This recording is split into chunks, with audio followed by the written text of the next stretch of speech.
네, 정치 현장에서 한 걸음 떨어져 보다 객관적이고 분석적인 시선으로 정치권의 쟁점을 들여다봅니다. 정치 외전, 조혜진 전 국민의힘 의원, 홍익표 전 더불어민주당 의원 두 분 나오셨습니다. 어서 오십시오. 네, 반갑습니다. 예, 반갑습니다. 헌재의 대통령 탄핵 심판 선고가 늦어지면서 갖가지 추측이 난무하고 있는 상황인데요. 인용 기각, 각하 이런 이제 결과를 두고서 재판관들 사이에 경론이 오가고 있기 때문에 결론을 못 내고 있어서 그렇다. 또 다른 한편으로는 절차적 정당성을 확보하기 위해서 그 빈 공간, 빈틈을 채우기 위해서 숙고의 시간을 갖는 거다.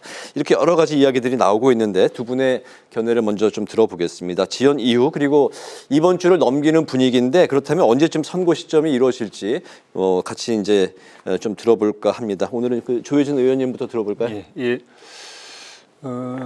여러 이제 분석들이 나오지만은 어제 민주당에서 그 현장 최고위원회를 하면서도 네. 굉장히 강하게 빨리 선고 기일 잡아서 선고를 하라고 헌법재판소에 요구를 한 것처럼 네. 당초의 예상 또는 예정에 비하면은 굉장히 많이 늦어졌고 또 과거에 노무현 대통령 선고나 박근혜 대통령 선고 때 비해도 거의 뭐 대략 이렇게 되면 한 2배 가까이 그 변론 종결 이후에 네. 이 선고까지 시간이 이제 늘어나고 있는 것이고 특히나 그 심리 초기에 심판 초기에 빠르면 2월 중에도 선고할 수 있다는 까지 그때 나왔거든요. 예. 그것하고 비교해도 굉장히 많이 늦어지고 있어서 이제는 그 여야 어느 쪽이라도 그 헌법재판소 내부에서 의견이 모아지고 인용을 하려고 해도 할 수 있고 기각이나 각하를 하려고 해도 할 수 있다고 한다면은 그 인용을 한다면 6명만 채워주면 되는 거고 네. 기각이나 각하는 3명만 되면 되는 것이거든요. 그러니까 어느 쪽이든 간에 선고할 수 있는 상태면은 뭐 다른 부담도 있겠죠. 그동안에 이제 절차적으로 좀 논란이 있었다든지 이런 것 때문에 그런 것들을 좀 그 마무리 그 부담을 최소한 가급적 많이 이제 덜어내고 하려고 하는 그런 고려도 있을 수는 있는데 지금 상황은 결정됐으면 빨리 해야 되고 빨리 할 수밖에 없는 상황이라고 봅니다. 네. 그런데도 못하고 있는 거는 그 단계까지 이르지 못했을 가능성이 제일 높다. 그렇게 보여집니다. 인용이 6명까지 안 갔거나 네. 기각이나 각하가 3명이나 4명까지 안 갔거나 그 가능성이 현재로서는 제일 높지 않나 싶습니다. 그래서 어느 쪽이든지 간에 빨리 그 확정이 되면은 네. 기다리지 않고 할 것 같아요. 선고를. 아직까지 결론에 도달하지 못했기 때문에 예. 지금 이렇게 선고를 늦추는 원인이다. 결론이 났는데 다른 고려 때문에 늦출 가능성은 그럴 여유는 지금 없는 절차적 상황이거든요. 정당성을 확보하기 위한 그런 숙고의 시간은 아닌 것 같다라는 말씀이신 거죠. 결과를 아직까지 도출하지 못했다. 근데 이제 그 재판관들이 아직까지는 서로의 그 의견을 나는 어떤 결론을 냈다. 이거를 서로 보여주지 않는다고 하던데요. 글쎄요, 뭐 그 헌법재판소 내에서의 과정은 다 저희가 추론하는 거기 때문에 네. 뭐 어떻게 예단하기는 어렵습니다만 당연히 뭐 결과가 안 났기 때문에 발표를 못 하는 거죠. 결과가 안 났다는 것은 어떤 의미일까? 이제 여러 가지 해석이죠. 한 가지 지금 국민의힘 쪽에서 해석은 인용과 기각이 좀 엇갈리는 것 아니냐. 네. 이런 해석이 있는 거고 또 한쪽에서는 큰 방향은 결론이 나 있는데 그 큰 방향이 결론 난다 하더라도 세부적으로 하나하나 이제 그 개별 그 심리에서 판단한 건에 대해서 표현이나 또는 이 찬성이 다수 또는 만장일치라더라도 이 보충 의견이나 그 개별 의견들이 있거든요. 네. 그런 것들을 어떻게 담아낼 건가. 그리고 그 어느 정도 마무리가 됐다 하더라도 혹여라도 그 중에서 이거는 재판관 중에 한 명이 뭐 결론을 바꾸는 게 아니라 이건 표현이나 또는 이러한 법리 전개에 대해서는 이러한 반론이 들어올 수 있지 않을까요?라는 문제 제기도 있을 수 있기 때문에 네. 저희가 어떤 상황인지는 두 가지 가능성 다 열려 있다고 생각을 합니다. 현재로서는. 다만 어쨌든 아직까지는 헌법재판소가 이것을 발표할 만한 그 어떤 결과까지는 못 얻은 건 분명한 거고요. 어떤 이유이든 간에. 네. 그렇다면은 처음에 뭐 8대0 이야기들도 많이 나왔었는데 네. 현재 그런 분위기에서 조금 변화가 있는 거 아니냐라는 그런 저는 이야기인가요? 그런 의미는 아닌 것 같습니다. 이게 아마 뭐 아까 얘기했던 8대0도 그건 그 희망 사항이고 네. 지금 뭐 갑자기 원래 8대0이었는데 6대2, 5대3으로 바뀌었다. 이것도 제가 보기에는 그 일각의 또 희망 사항이기 때문에 네. 결과가 8대0인지 6대2인지 5대3인지는 저희들로 현재로서는 확인할 수 없는 단계이고, 다만 지금 상태라면 큰 방향 정도는 줄기는 잡아놨지 않았을까라는 추측은 저는 그냥 개인적으로 해봅니다. 네. 제 개인적인 추측은. 그리고 세부적인 것들에 대해서 지금 짜맞추고 완성된 틀을 갖추는데 다소 시간이 걸리는 것 아니냐. 그러니까 늘 우리가 뭐 그 국회에서 협상을 해도 그렇고 어떤 일을 추진할 때 악마는 디테일에 있다고 큰 합의는 됐지만 세부적인 사항에 대해서는 상당한 논란과 그거에 대한 표현 방식까지도 이견이 있을 수 있기 때문에 저는 다소 시간이 있고, 다만 일부에서 문제 제기하는 것처럼 뭐 다음 주에 있는 이재명 대표 재판하고 연계해서 지금 기일을 늦추고 있다 이런 식의 것은 저는 아니라고 생각합니다. 그건 헌법재판소 재판관들에 대한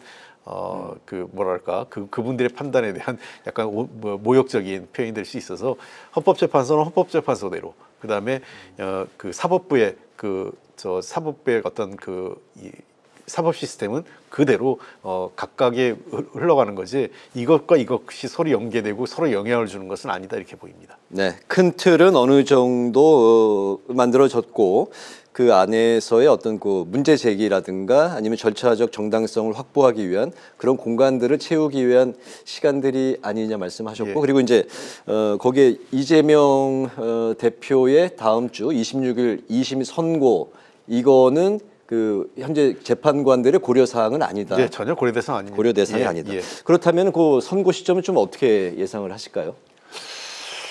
다음 주가 될까요?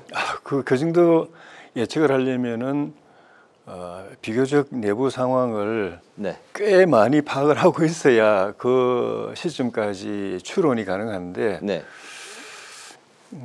그럴 정도 뭐 알고 있지는 못하고 다만 지금까지 쭉 진행되어 온 과정만 놓고 그냥 뭐 수상적으로 보자면은 네.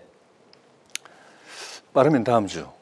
빠르면 다음 주. 예, 아니면은 그러면 4월로 넘어갈 수도 있겠네요. 최악의 경우 그 다음으로 넘어갈 가능성도 있다고 생각이 듭니다. 그러니까 제가 그렇게 생각하는 거는 쟁점들에 대해서 절차적인 문제든 실체적인 문제든 쟁점들에 대해서 이렇게 판단하게 지금까지 쭉 진행되어 온 심리 과정이 네. 이렇게 운만하고 이렇게 차근차근 또 질서 있게 정리를 해온 과정이 아니고 굉장히 그냥 울퉁불퉁하게 이렇게 와가지고 헌법재판관들이 결국 한 분 한 분이 최종적으로 다 머릿속으로 다 정리해서 아주 명쾌하게 투명하게 결론을 내려야 되는데 지금까지 진행되어 온 심리 절차 그 과정이 그런 측면에서 좀 많이 부실해서 네. 그렇더라도 뭐 그냥 빨리 대충 결론 내리자면 그건 또 불가능한 일은 아닌 것 같아요. 그런데 깔끔하게 해야 되겠다. 네. 이게 좀 나머지 이렇게 좀 그게 부작용이라든지 논란이 이런 게 안 남게 해야 되겠다고 생각을 할 가능성이 많아 보이는데 지금까지 논란이 워낙 많았기 때문에 그런 욕심을 가지고 한다면은 시간이 다음 주도 조금 더 걸릴 부족할 수도 수 있다. 있겠다. 네. 예. 빠르면 다음 주로는 부족할 수 있다. 예. 그렇다면 4월로 넘어갈 수 있다는 말씀인데 다음 주도 안 될까요? 글쎄요, 뭐 지금 날짜를 언제 할 거다 이렇게 예측하는 거는 이제는 좀 무의미한 것 같습니다. 네. 예, 헌법재판소 내부에 정확한 그 어떤 뭐 정보가 우리가 부재한 상태이기 때문에요. 다만 이제 그 판단해 보면 내일 아침 아주 일찍 네. 한 10시 이전에 한다면 금요일도 가능은 하겠죠. 네. 왜냐하면 이제 경찰도 그렇고 헌법재판소 주변에 안전공간 확보 등등 여러 가지 실무적인 문제가 있기 때문에 내일 뭐 그 정도 하루 한 24시간 이상의 시간이 있어야만 제가 보기에는 그런 안전공간 그 어떤 불상사를 막을 수 있는 여러 가지 이 조치들을 취할 수 있지 않을까 그런 측면에서 현실적으로 이번 주는 조금 어려워졌지 않냐 이렇게 판단이 됩니다. 다만 이번 주 그렇다 하더라도 금요일 날 기일을 발표한다면 다음 주 초가 될 거고 만약에 이번 금요일도 기일을 발표하지 않는다면 다음 주 경우에도 주 후반으로 밀릴 가능성은 높겠죠. 네, 알겠습니다. 그런 상황 속에서 이제 여당인 국민의힘은 이제 탄핵 기각에서 현재 이제 각하에 대한 그 목소리가 좀 높아지고 있는 상황인데 야당의 선고 승복 공식 선언도 요구를 하고 있습니다. 이건 또 어떤 시각으로 봐야 될까요? 탄핵 초기에는 분위기가 상당히 기울었죠. 인용 가능성을 뭐 민주당이든 또 아니든 그다음에 탄핵을 주장하는 쪽이든 반대하는 쪽이든 분위기상으로는 그 흐름이 이 탄핵 인용 가능성이 높아 보이는 상황으로 출발했죠. 근데 그 뒤에 이제 진행되는 과정에서 여러 가지 이제 변수들이 생겼고 내란죄를 둘러싼 논란들부터 해서 최근에는 이제 대통령이 구속 취소돼 가지고 석방되고 석방됐다는 자체가 주는 어떤 효과도 있는지 모르겠지만은 석방의 사유로 법원이 제시한 그 논지가 헌법재판관들이 심리하는데 새롭게 고민해야 될 이슈를 던져준 측면도 있고 그래서 심리 초기에 비해서는 분위기가 뭐 좋아졌다 나빠졌다 이런 차원보다도 인용이 당연한 것처럼 됐던 분위기에서 당연하지 않을 수도 있다라는 쪽으로 많이 흘러갔고 그리고 이제 우리 그런 주장을 하시는 분들은 인용이 아니라고 하면 결국 이제 기각이나 각하인데 기각이나 각하 중에 어느 쪽이 가능성이 높으냐라고 이렇게 이야기를 하자면 각하 가능성이 높다는 쪽인 것 같아요. 그거는 좀 전에 말씀드린 것처럼 이제 헌재가 시간이 많이 몰렸잖아요. 뭐 결론 나면 빨리 발표를 해야 될 상황이고 발표를 한다는 측면에서 인용이나 기각은 토론이 많이 좀 전에 말씀드렸듯이 토론이 많이 필요한데 각하는 절차적인 문제이기 때문에 각하를 하든 안 하든 간에 결론 내기가 좀 더 빠르고 그 다음에는 인용해야 된다고 생각을 했던 재판관들 입장에서 보면은 인용이 안 된다고 가정했을 때는 윤명이 안 돼서 결국은 이제 기각이나 각하를 해야 된다고 생각했을 때는 기각보다는 각하 쪽이 부담이 덜하다. 왜냐하면 각하를 하게 되면 본인이 인용돼야 된다고 생각하는 입장에서는 그걸 살려두는 게 의미가 있잖아요. 다른 절차를 통해서라도 다시 한번 그 이슈를 탄핵 이슈를 제기하도록 하고 싶겠죠. 완전히 거기서 종결시키는 것보다는 그건 각하는 그게 가능하니까 기각은 그걸로 끝이고 이제 뭐 이렇게 사안이 완전히 종결되는 거라서 그런 측면에서 지금 예측을 그렇게 하는 것 같아요. 홍 의원님은 어떻게 지켜보고 계십니까? 이것도 제가 보기에는 그 국민의힘과 여권 관계자들의 이제 희망사항인데요. 이게 왜 더 증폭됐냐면 지난번 윤석열 대통령 구속 취소 이후에 그런 거거든요. 구속 취소가 사실은 이제 절차적인 문제였지 않습니까? 검찰이 기소 시간을 지나서 그동안 기존에 이 날짜로 계산하던 걸 갑자기 법원 그 판사가 시간 계산을 하면서 시간이 넘었다 이렇게 해가지고 이걸 구속 취소를 시킨 거 아니겠어요? 물론 이제 수사권 문제도 했지만 그 문제는 판단하지 않았어요. 일단은 구속 시간이 만료됐기 때문에 이것은 구속 취소 사유다 해가지고 이제 그렇게 한 거기 때문에 지금 그 국민의힘이나 여권 쪽에서는 그런 기대를 하는 것 같아요. 내란죄 문제가 원래 내란죄가 명시돼 있다가 내란 행위로 바뀌고 내란죄 자체는 판단하지 않겠다고 하니까 이건 형사법에서 다룰 문제라고 하면서 빠졌기 때문에 이건 그러면 국회에서 다시 의결을 해야 되는 거 아니냐 절차적으로 문제가 있기 때문에 각하다 이 주장인데 근데 이 문제는 이 일반 형사법 체계하고 그 헌법재판소의 그 어떤 이 변론 과정 그리고 이 판단의 그 어떤 심증을 굳혀가는 그 과정은 전혀 다르기 때문에 국민의힘의 저는 희망사항에 불과하다 이렇게 봅니다. 왜 그러냐면 이 그 내란죄 빠지는 문제에 대해서 정리를 한 게 정영식 주심 재판관이에요. 정영식 주심 네. 재판관이 국회 측 소추인단에게 그러면 이거는 형사법 체계에서 다루고 그 행위에 대한 판단만 하겠다라고 정리를 했고, 그리고 이 문제에 대해서 변호사 이 윤석열 대통령 변호인단이 이의 제기했을 때 이거 우리 평의를 거쳐서 다 합의한 사항이니까 그 더 왈가불가 하지 마라라고 했기 때문에 이미 절차적으로 그거는 헌법재판관들 간에 합의가 이루어졌습니다. 그래서 모르겠습니다. 제가 인용과 기각에 대해서는 뭐 그 헌법재판소 재판관들의 판단이 네. 어떻게 되는지 모르겠지만 각하 가능성은 그래서 저는 거의 없다 이렇게 생각을 합니다. 네. 잠시 후, 그러니까 밤 9시에 민주당이 심야 비상의총을 연다고 하는데요. 이건 또 어떻게 봐야 될까요? 뭐 당연히 이제 그 헌법재판소 그 판단이 좀 지연되고 있고 우리 당 입장에서 당초보다 예상보다 좀 많이 늦어지고 있는 거 아니겠어요? 그리고 특히 이 당이 좀 긴장감이 높아진 거는 윤석열 대통령 구속이 취소되면서 네. 이루어진 과정이기 때문에 지금 현재 앞으로의 그러면 생각보다 장기화되고 있다 보니까 단식하는 의원이라든지 또는 지금 계속 우리 당원들 지지자와 당원들이 매일 지금 집회를 했고 의원들도 걸어갔고 했잖아요. 네. 그래서 이런 것들이 상당히 좀 장기화된 투쟁에 맞느냐 상황 판단을 좀 하면서 앞으로의 어떤 그 당이 어떻게 싸워 나갈 건지 그리고 그 의지를 모아 나갈 건지에 대한 아마 전략적인 판단을 다시 한번 재고하는 자리가 아닌가 싶습니다. 그렇군요. 그 민주당이 이제 최상목 권한대행 탄핵 카드를 다시 이제 거론을 하면서 이재명 대표 이제 발언이 오늘 또 이제 주목을 끌었는데요. 최상목 권한대행은 직무유기 현행범으로 체포가 가능하고 이제 몸조심해라 단호한 어조로 이제 발언을 했습니다. 이재명 대표 발언은 좀 어떻게 받아들이실까요? 저는 이 대표가 헌법재판소 안에서 벌어지고 있는 상황을 정확하게는 모르겠지만은 네. 그래도 우리나라에서 가장 상대적이지만은 가장 잘 아는 사람을 두 사람 꼽으라고 한다면 이재명 대표하고 윤 대통령일 거라고 보는데 네. 저분이 현재 심판 상황을 어떻게 지금 감지를 하고 있길래 저렇게 감정적으로 이게 자제가 안 되는 저런 그 은행을 할까?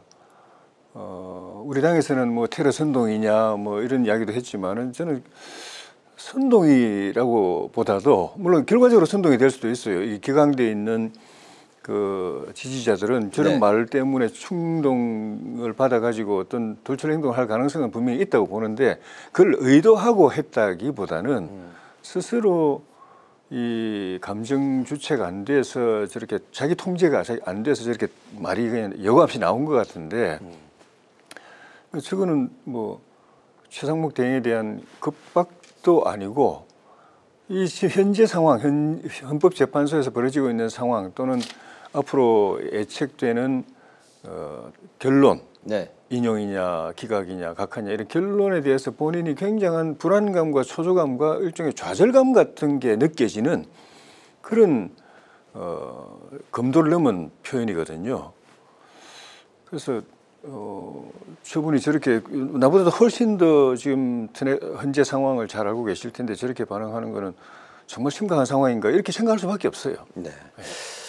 좀 전에도 말씀드렸지만은 다음 주 26일에 2심 선고를 이제 앞두고 있는 이재명 대표 입장에서 이 분노, 초조 이런 감정이 순간적으로 분출하는 것 같다고 말씀하셨나요? 네. 저는 이재명 대표 개인의 분노라기보다는 지금 헌법재판소 판단이 지연되고 특히 윤석열 대통령 구속 취소 이후에 이 탄핵 찬성하는 이제 당원과 지지자들의 어떤 민심이 굉장히 들끓고 있거든요. 네. 그런 걸 이재명 대표도 아마 그 현장을 다니면서 특히 어제는 광주까지 갔다 왔지 않습니까? 우리 당원 중에 한 분이 시위하다가 사망하셨고요. 네. 등등의 일도 있고 해서 광장의 분노를 몸으로 느꼈기 때문에 그 표현을 그렇게 했던 것 같습니다. 근데 표현의 그 문장의 맥락도 그렇고 직접적인 것도 무슨 몸조심해라는 게 뭐 그 신체적으로 위해를 가하겠다는 게 아니라 현행범으로 체포될 수 있으니까 몸조심하는 게 좋겠다라는 네. 게 분명히 있지 않습니까? 결국은 어떤 사법 리스크에 대한 걸 지적한 거지 뭐 그 테러나 린치 등을 염두에 둔 발언은 결코 아니다. 다만 어쨌든 당 대표고 이제 그 유력 대선 후보시잖아요. 그래서 표현 하나하나는 좀 더 세심했으면 좋겠다. 어쨌든 그 국민들이 보기에는 또 여권의 정치적 공세에 빌미를 준 거는 맞는 것 같아요. 불필요한 논란으로 해서 그냥 마은혁 재판관 임명하지 않으면 나중에 뭐 예를 들면 뭐 국헌문란이라든지 또는 직권남용으로 사법적 처벌을 받을 수 있다 이렇게 표현하는 게 이 표현 아니겠습니까? 똑같은 제가 얘기한 거하고 똑같은 내용일 텐데 그래서 저는 좀 더 절제된 언어로 표현하는 게 필요하다 이렇게 생각을 합니다. 알겠습니다. 내일 본 회의에서 그 연금 개혁안이 처리될지도 관심사인데요. 모수 개혁안에 이제 여야가 이제 공감대를 이루면서 합의되는 게 아니냐 이런 이제 분위기였는데 합의 처리 문구를 빼자 민주당이 이제 그 이야기를 하면서 이게 다시 원점으로 돌아가는 거 아니냐 이렇게 이제 또 상황이 좀 바뀌고 있습니다. 요 부분 왜 이렇게 연금 개혁 처리가 늦춰지는 걸까요? 우리 당 입장에서는 이제 모수 개혁은 사실상 뭐 의견 차가 민주당하고 뭐 1% 차이 그런 정도밖에 없었기 때문에 네. 의지만 있으면 언제든지 합의가 된다고 생각을 했고 실제 합의가 됐고 네. 그래서 이제 뭐 처리도 큰 문제가 없을 것 같고 근데 당에서 장기적으로 연금 개혁의 중요한 부분은 이제 구조 개혁이라고 생각하고 늘 그걸 이제 강조를 해왔는데 네. 그런 부분에서 민주당하고 이렇게 협의가 되거나 의견 접근이 잘 안 됐기 때문에 지금까지 이렇게 왔는데 모수 개혁에 대해서 이제 합의가 됐고 그거에 큰 문제 없이 처리되는 분위기에서는 구조 개혁이 관건인데 네. 민주당하고 대화를 해보니까 민주당이 우리 당이 생각하는 그런 개혁 방안을 상황에 따라서는 그냥 배제하고 민주당이 일방적으로 할 생각까지 하고 있다는 느낌이 드는 거죠. 네. 그게 이제 그 합의안에 과거 뭐 웬만한 특위는 다 그냥 다 합의 처리한다는 게 여야 원내대표 그 합의 문구에 다 들어가던 거였는데 특위뿐만 아니라 일반적인 네. 이슈도 예. 갑자기 이 중요한 것을 지금까지 이렇게 민주당이 일방적으로 하려고 하면은 얼마든지 할 수도 있었는데 지금까지 이렇게 해온 거는 합의해서 하려고 해온 건데 네. 그래서 우리도 그래서 국민들한테 좀 비판을 받으면서도 지금까지 온 건데 갑자기 일방 처리할 수도 있을 것 같이 그렇게 나오니까 이거는 안 되겠다 생각해서 합의 처리를 반드시 약속하자 국민 앞에 그렇게 하고 있는데 민주당이 당장 내일 그 본회의 처리부터 일방 처리할 수도 있다 이렇게 나오니까 진짜로 이거 본론에 들어갔을 때 자기들의 의사하고 맞지 않으면 그냥 일방 처리하려고 생각하는 건 아닌가 하는 생각을 하게 돼서 더 합의 처리의 필요성을 더 느끼고 있는 상황이죠. 네, 민주당이 소득 대체율 43%에는 양보를 하면서 이 개혁안이 잘 이제 진전되는 분위기로 이제 국민들이 지켜봤는데 내일 본 회의에서 이 연금 개혁은 좀 어떤 분위기로 흘러갈까요? 글쎄요, 뭐 이 정도는 정치력을 발휘해서 합의해 내는 게 필요하지 않을까 생각을 합니다. 그러니까 큰 틀은 넘었거든요. 네. 그러니까 이제 45%, 43%에서 서로 대립하다가 민주당이 44%, 또 결국 이제 43%까지 네. 양보를 했지 않습니까? 그래서 그리고 큰 저소득자에 대한 보험료 지원하고 군복무 그리고 출산하는 것에 대한 크레딧 지원을 확대하는 거, 그다음에 국가가 지급 보증하는 문제 등등에 대해서도 여야가 큰 틀에서 차이는 없는 것 같아요. 네. 그런 측면에서 대부분의 합의가 됐다. 다만 이제 이 특위에 있어서 연금 개혁과 관련돼서 합의 처리의 문구인데 합의 처리하자 이렇게 처리된 것보다 저도 과거에 이 특위에서 이 내용이 들어갈 때에는 합의 처리할 수 있도록 노력한다. 이렇게 하는 게 일반적이었던 것 같아요. 그래서 저는 만약에 합의된다면 합의 처리 문제를 그 정도 선에서는 서로가 양해하는 게 필요하지 않을까. 이거 갖고도 이제 나중에 저희가 여야가 싸운 적도 있습니다.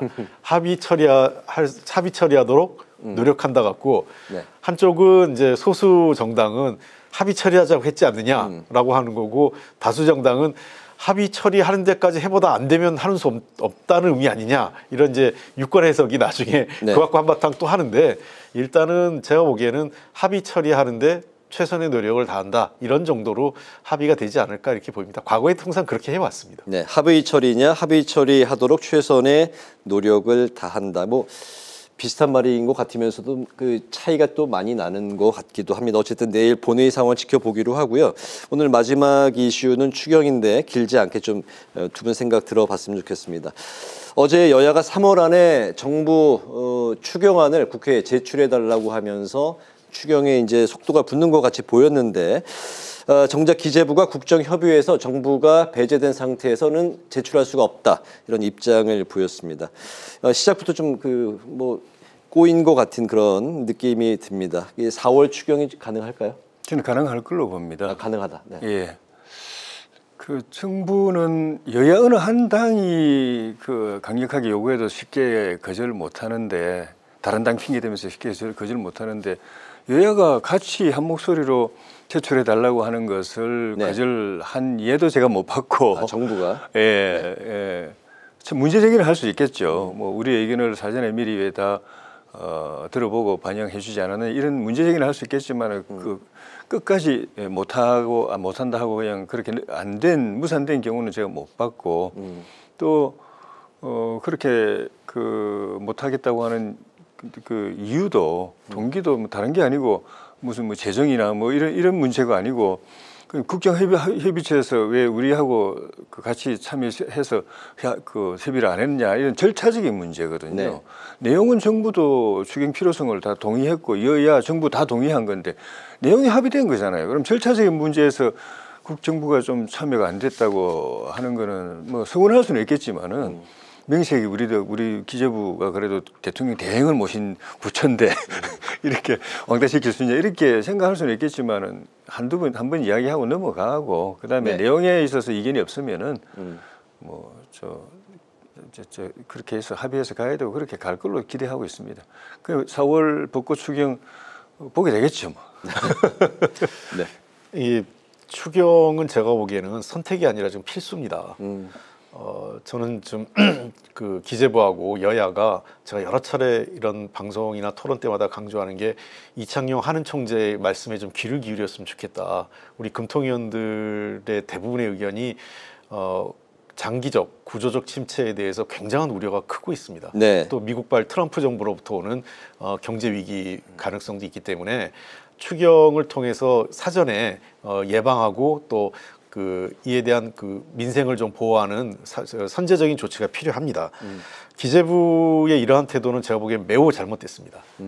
한편으로는 오만한 거고 기재부가 정부 부처로서 이런 식의 국회 결정에 자기들이 배제됐다고 안 한다? 이거는 제가 보기에는 일종의 특권의식과 오만함이 그냥 배어 있는 건데요.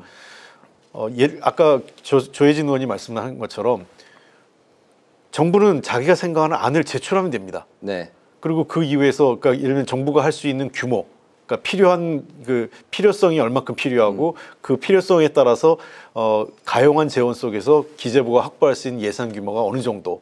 만약에 더 필요할 경우에는 국채를 발행해야 되는데 국채 발행에 대해서는 서로 그 견해가 다를 수 있기 때문에 그런 것들에 대해서 의견을 모아가고 그 과정에서 뭐 기재부가 반대 의견을 내거나 이럴 수 있지만.